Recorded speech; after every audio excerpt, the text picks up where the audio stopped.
की दूसरी बड़ी डेवलपमेंट टेलीकॉम स्पेस और पर्टिकुलरली वोडा आइडिया जिसका आपने जिक्र किया। अब जो खबर या डेवलपमेंट आ रही है सुनने में, क्या ये संजीवनी साबित हो सकती है वोडा? देखिए, पहली चीज, पहले खबर क्या है समझिए। एजीआर के बकाया है टेलीकॉम कंपनियों के, और स्पेशली उसमें सबसे ज़्यादा मुश्किल वोडा आइडिया के लिए। एक चीज़ तो समझ लीजिए कि अगर एजीआर का कोई भी ऐसा डिसीजन होता है जिसमें इन कंपनियों को राहत दी जाए तो सबको मिलेगी। ऐसा नहीं कि वोडाफोन आइडिया के लिए अलग से आ रहा है, लेकिन चूंकि ये मरा पड़ा है तो इसके लिए सबसे ज़्यादा इंपॉर्टेंट हो जाता है और सबसे बड़ी रिलीफ भी इन्हें मिलेगी। क्या रिलीफ आ सकती है? जो भी एजीआर का बकाया है, उस बकाये पर जो इन्होंने ब्याज लगाया है वो ब्याज की आधी या पूरी छूट मिल सकती है। नंबर 1। पेनल्टी जो लगाई है, पेनल्टी की पूरी छूट मिल सकती है।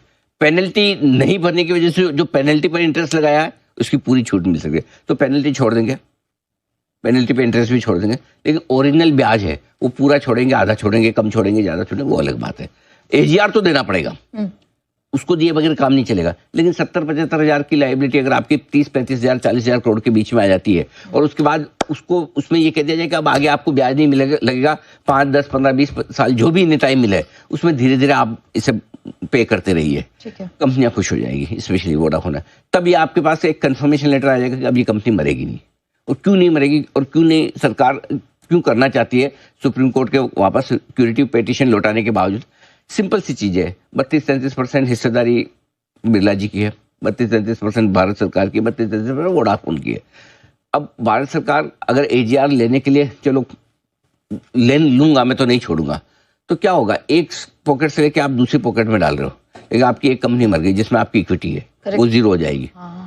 राइट। सो कोई फायदा नहीं है सरकार के लिए। सरकार के लिए ज़्यादा जरूरी है, मजबूरी समझो या उनकी चॉइस समझो, या इतना बड़ा भारत है जिसमें आपको डिजिटल इंडिया को अगर बड़ा करना है तो आपको 2 बड़े टेलीकॉम ऑपरेटर से काम नहीं चलेगा। राइट, आपको ज़्यादा चाहिए। आज भी इतना सब खराब होने के बाद 17-18% मार्केट शेयर पे तो बैठा है Vodafone idea. So I think ये रिवाइवल करना और उससे कंपनी को बनाए रखना ज़्यादा सेंसिबल है। इसलिए शायद सरकार हो सकता है बजट में या बजट के पहले इस तरह की चीज़ लाए। अब कब आएगी, किस फॉर्म में आएगी, कैसे आएगी, किसी को पता नहीं, लेकिन अगर ये आ जाती है राहत तो वोडाफोन आइडिया के लिए सबसे ज़्यादा पॉजिटिव होगी। टेलीकॉम सेक्टर, आपको याद होगा हमने साल भर पहले से बोला 2 साल के लिए टेलीकॉम सेक्टर पर ओवर वेट हो जाइए। चाहे आपको भारती पसंद हो क्वालिटी में, तो भारती भी वहाँ से दूना हो चुका है, 800 का 1600 हो चुका है। करेक्ट। तो मुझे लगता है यहाँ से भी टेलीकॉम सेक्टर बहुत अट्रैक्टिव है इस साल के लिए। रिस्क रिवॉर्ड के लिहाज से अगर आप वोडा आइडिया पूछेंगे तो 7 रुपये से ज़्यादा की रिस्क नहीं है। 7 से 8 रुपये की रेंज में लगातार बार बार बड़ा सपोर्ट रहता है। ऊपर में इसकी बड़ी रुकावट की रेंज आएगी 11 के आसपास, जहाँ पर ऑफर फॉर सेल था वो कॉस्ट आते ही काफ़ी लोग ऐसे होंगे जो एक बार निकलने की कोशिश करें, जान छुट्टी लाखों पाए। सही बात है। उसके बाद 14-15 रुपए की रेंज ऐसी बनेगी जहाँ पर लोग निकलना चाहेंगे। तो देखिए, अब ये है कि हर घर आइडिया है। दुनिया में सबसे ज़्यादा शेयर होल्डर किसी एक कंपनी में तो वोडाफोन आइडिया है।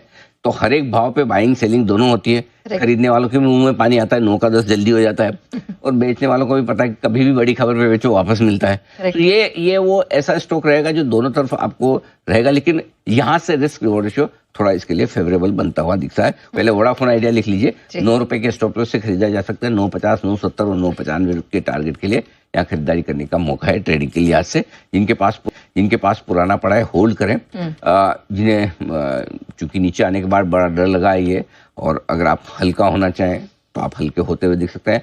या मेरा मानना है कि बजट तक इंतजार कर लें तो बेहतर है, शायद आपको एक बेहतर एग्जिट मिल जाए, वो ध्यान में रखें।